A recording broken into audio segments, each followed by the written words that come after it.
અમદાવાદના બાપુનગરમાં બેફામ રફતારનો કહેર જોવા મળ્યો છે। કાર ચાલકે 3 લોકોને અડફેટે લીધા છે। બેફામ કાર હંકારી ચાલક ફરાર થયો છે। બાપુનગરની હરદાસ ચોકી પાસેનો આ બનાવ સામે આવ્યો છે। મિત્રો સાથે ઝઘડો કરી ભાગવા જતા અકસ્માત કર્યો। અકસ્માતમાં એકને ગંભીર તેમજ અન્ય 2 લોકોને સામાન્ય ઈજા પહોંચી છે। અકસ્માતના લાઈવ સીસીટીવી ફૂટેજ પણ સામે આવ્યા છે। ટ્રાફિક પોલીસે તપાસ હાથ ધરી છે। જતો હતો તે સમયે ગાડી આવીને મને આ રીતે ઉડાડી દીધો। ગાડીમાં કેટલા લોકો હતા એટલો મારા જોડે સમય જ નહોતો, કેમ કે અચાનક આવીને મારા જોડે બચવાનો પણ સમય નહોતો, એટલી સ્પીડમાં હતી। 4-5 लोग मतलब गाली गलौज कर रहे थे आपस में, तो हम लोग यहाँ बैठे थे। हम लोग वहाँ से खाली देखने जा रहे थे वहाँ पे, तो उसने अचानक पीछे से बैक करके गाड़ी जोर से मारा। तो 2-3 लोग गाड़ी में बैठे थे, उनको भी इंजरी हुई है, पैर में एक फ्रैक्चर हुआ है। फिर वो आगे लेके गया, आगे से स्पीड में कम से कम 80-90 की स्पीड थी। हम लोग रोड क्रॉस करके इधर आ रहे थे, तो उसने हमको 4-5 जन थे, सबको एक साथ घसीट दिया। 4-5 મિત્રો ભેગા થઈને બોલાચાલી થયેલી મિત્રો વચ્ચે। એમાં એક વાહન ચાલક ગુસ્સો આવી જતા ગાડી લઈને નીકળેલો અને આગળ જતા 3-4 માણસોને ઈજા કરેલી। સુરતમાં ડિજિટલ એરેસ્ટના 2 ભેજાબાજ પકડાઈ ગયા છે। મહિલા શિક્ષકને ડિજિટલ એરેસ્ટ કરી લાખો પડાવ્યા હતા। ₹20,50,000 પડાવવામાં આવ્યા હતા। જેલમાં નાખવાની ધમકી પણ આપવામાં આવી હતી। ડિજિટલ એરેસ્ટની ઘટનામાં સુરત સાયબર ક્રાઇમ સેલની કાર્યવાહી હાથ ધરવામાં આવી છે।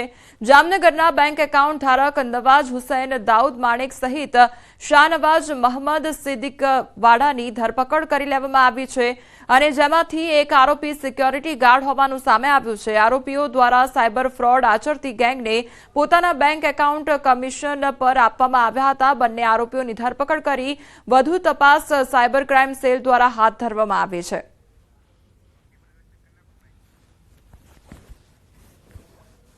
પાછલા દિવસોમાં સુરત શહેર ખાતે રહેતા એક દંપતી સાથે ડિજિટલ અરેસ્ટની ઘટના બની હતી, જેમાં દંપતીને વિડીયો કોલ પર ડિજિટલ અરેસ્ટ સાયબર ક્રિમિનલ્સ દ્વારા કરવામાં આવ્યા હતા।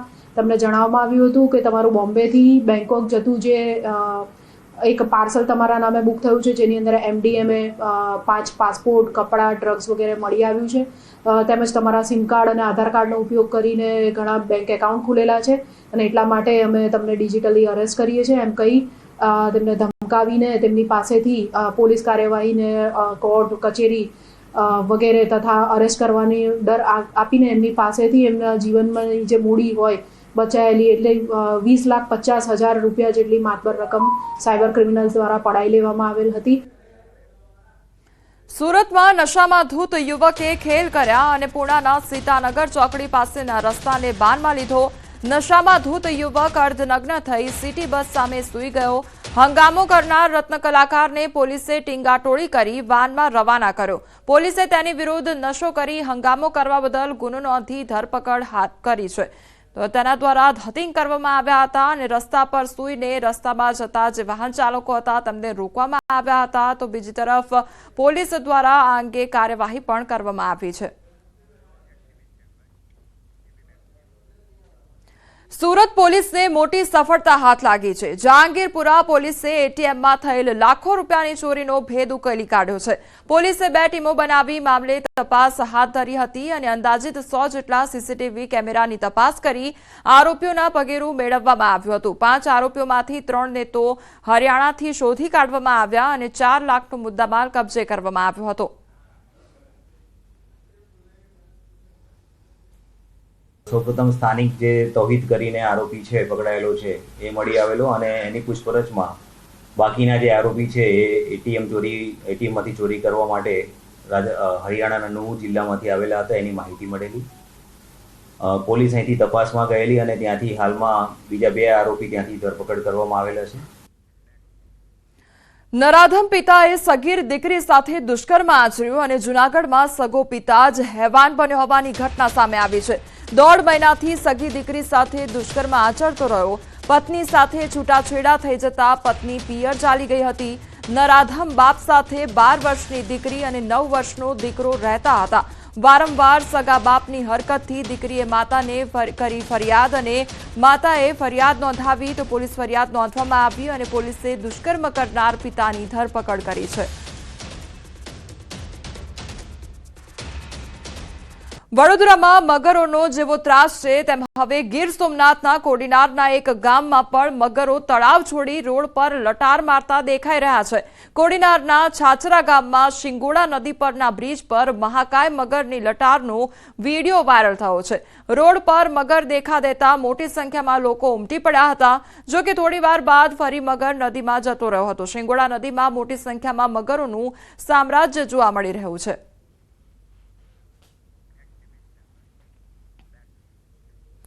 વૃદ્ધાને ખેંચી જનાર મગર પાંજરે પુરાયો છે. વડોદરાના વાઘોડિયા હાસાપુરાની ઘટના સામે આવી છે અને ત્યારબાદ ભારે જહેમત બાદ 11 ફૂટના મગરનું રેસ્ક્યુ કરવામાં આવ્યું હતું.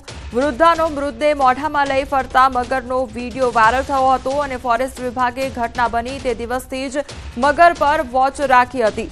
મહત્વનું છે કે હાસાપુરા ગામે તળાવ પાસે એક વૃદ્ધા બકરા ચરાવી પાણી પીવડાવવા ગયા હતા ત્યારે શિકારની શોધમાં નદી કિનારે આંટા મારતો જીવલેણ મગરના નજરે 72 વર્ષના વૃદ્ધા આવી ગયા હતા. મગર દ્વારા એક મહિલાનું જે છે એ લોકો પર હુમલો કરવામાં આવ્યો છે. તે ડ્યુરેશનમાં જ અમે લોકોએ 2 દિવસમાં જ આ મગરનું રેસ્ક્યુ કરી લીધું છે. તે માનવ અને જે મગર છે, જે વાઇલ્ડ લાઇફ હ્યુમન કોન્ફ્લિક્ટ છે, એ ના થાય અને એ સુરક્ષિત રીતે બંને એકબીજાના સ્થાન પર રહે એનું અમે લોકોએ તકેદારી લીધી છે અને એ મગરનું જ અમે લોકોએ રેસ્ક્યુ કર્યું છે. કાં તો એ મગરને પાંજરે પૂરીને એ જગ્યા પરથી બહાર કાઢ્યો છે.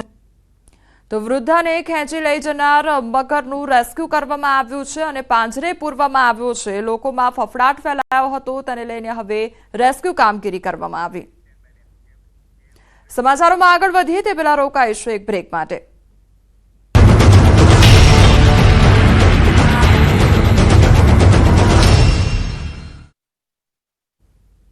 શ્રુતિ નમસ્કાર, આપ જોઈ રહ્યા છો ગુજરાતની number 1 news channel news 18 Gujarati. આપણું ગુજરાત સાથે હું છું સિદ્ધાર્થ દોકિયા. મહત્વના સમાચારોથી કરીએ શરૂઆત. અરવલ્લીમાં 30 ફૂટ ઉપરથી પુલ નીચે ખાબક્યો ટ્રક.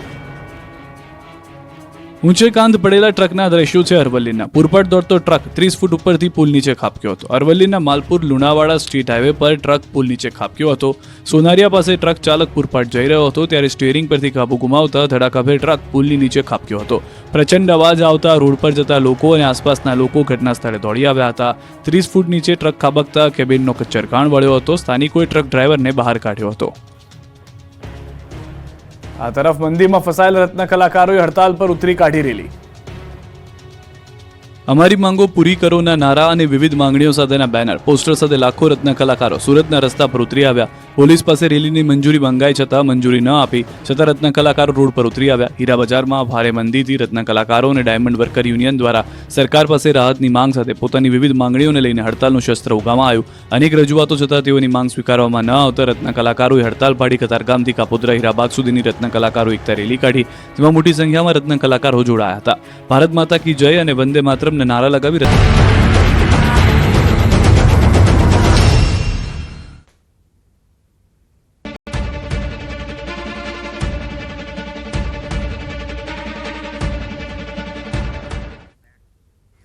ગુજરાત વિધાનસભાના અધ્યક્ષ શંકરભાઈ ચૌધરીએ ન્યૂઝ 18 ગુજરાતી સાથે ખાસ વાતચીત કરી, જેમાં તેમણે શંકર ચૌધરીના મનની વાત જણાવી છે. સાથે ગુજરાતના વિકાસ માટે શાસક અને વિપક્ષ કઈ રીતે તાલમેલથી કામ કરે છે તે સમજાવ્યું. ન્યૂઝ 18 ગુજરાતી સાથે આજે વિધાનસભાના અધ્યક્ષ શંકરભાઈ ચૌધરી વિશેષ વાતચીત માટે જોડાયા છે. શંકરભાઈ, ખૂબ સ્વાગત આપનું ન્યૂઝ 18માં. આપનો પણ ખૂબ ખૂબ આભાર ગીતાબેન. અંદરનો સોર્સ જાણવો છે. થિંક ટેન્ક કોણ છે શંકરભાઈ ચૌધરીની? ક્યારે, કારણ કે અધ્યક્ષ તરીકે આપ એટલા વ્યસ્ત પણ છો. બીજું કે એવું નથી કે શંકરભાઈ ચૌધરી પહેલા અધ્યક્ષ. મેં કહ્યું કે આપની આગળ 22 આવી ગયા, બધાએ પોતપોતાની બુદ્ધિ વાપરી છે, પોતાની થિંક ટેન્કનો યુઝ કર્યો છે, પણ તમે જે ઇનોવેટિવ આઈડિયાઝ લઈને આવ્યા છો તે લગભગ કોઈને નથી આવ્યા. એટલે શું એની પાછળનો રાઝ શું છે? હું તો બધાની પાસે જ શીખું છું અને બધી બાબત ઓબ્ઝર્વ કરું છું. બેસવાનું હોય તો બેસવાની પદ્ધતિ કેવી હોય તો એ ઓબ્ઝર્વ કરું છું ને એ પ્રમાણે બેસવાનો પ્રયત્ન કરું ને બાકી લોકોને પણ કહીએ. કામ કરતા હોઈએ તો તેની પદ્ધતિ શું હોય, એક વ્યક્તિ ગ્લાસ પાણીનો આપે છે તો એની પદ્ધતિ શું હોય, કઈ રીતે આપે, પાણી પીવાની પદ્ધતિ શું હોય, બધામાં ઓબ્ઝર્વ કરીએ તો મળે માહિતી. તો દરેકમાંથી શીખવાનું, દરેકની અંદર સારા સારા ગુણ હોય એને એક્સેપ્ટ કરવાના. દુનિયાની અંદર જે સારું છે એ આપણે ગુજરાતમાં લાવીએ. અને એ માનવ કલ્યાણ માટે વાપરીએ, દરેકના ઉપયોગ માટે આવે એવું કામ કરી શકાય. તો વિધાનસભામાં આવ્યા પછી ઘણી નવી બાબતો એક વિષય મૂક્યો.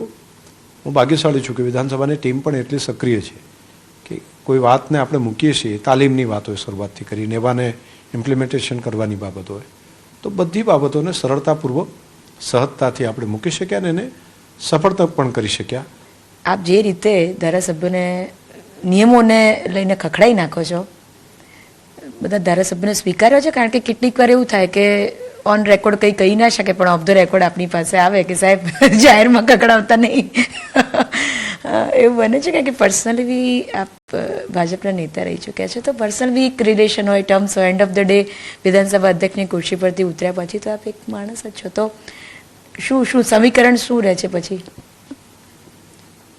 એ જગ્યા જે છે એ મારી ડ્યુટી છે અને મારે વિધાનસભાના નિયમોની મર્યાદામાં રહીને ગૃહ ચાલે તે માટે મારે ટકોર કરવી પડે.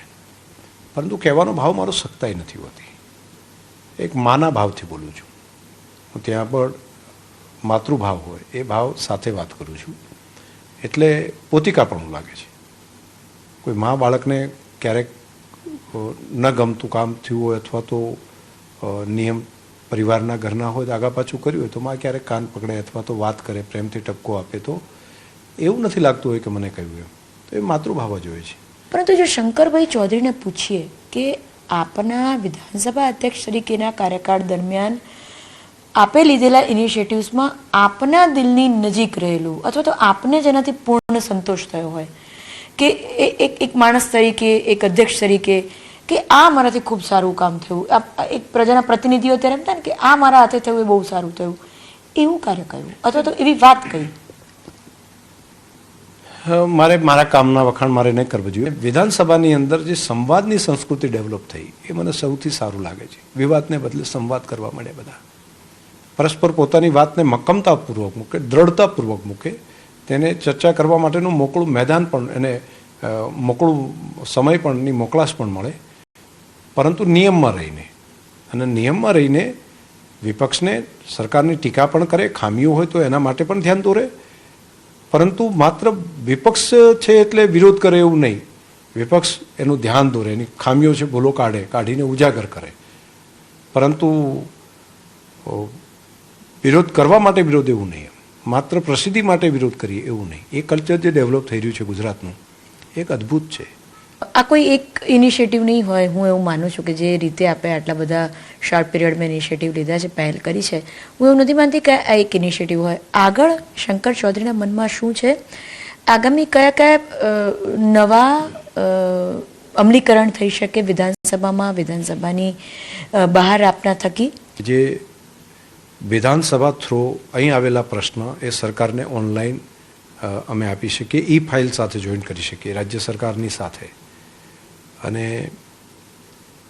ધારાસભ્ય પ્રજાને જોડે. દાખલા તરીકે 1000 જેટલા આગેવાન, ગામના સરપંચો હોય કે આગેવાનો હોય કે જે એમને ધારાસભ્યશ્રી પોતે એક્સેસ આપે 1000 લોકોને કે 500 લોકોને, જેટલા ગામ હોય કેટલા મહોલ્લા હોય એ દરમિયાન એમને ધારાસભ્યના કાર્યાલય સાથે જોડીએ અને એપ સાથે જોડીએ, એમનું જે ટેબ્લેટ છે તેમાં.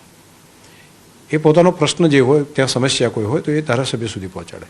ધારાસભ્ય તેની વિધાનસભા થ્રુ સરકાર સુધી પહોંચાડે.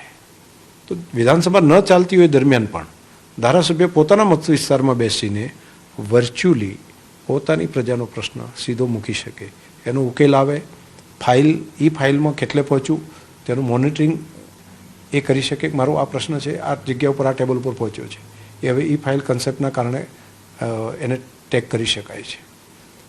તો આવું જો એક કામ ભવિષ્યની અંદર થઈ જાય તો બધા કામો બિલકુલ સરળતાથી થઈ શકે.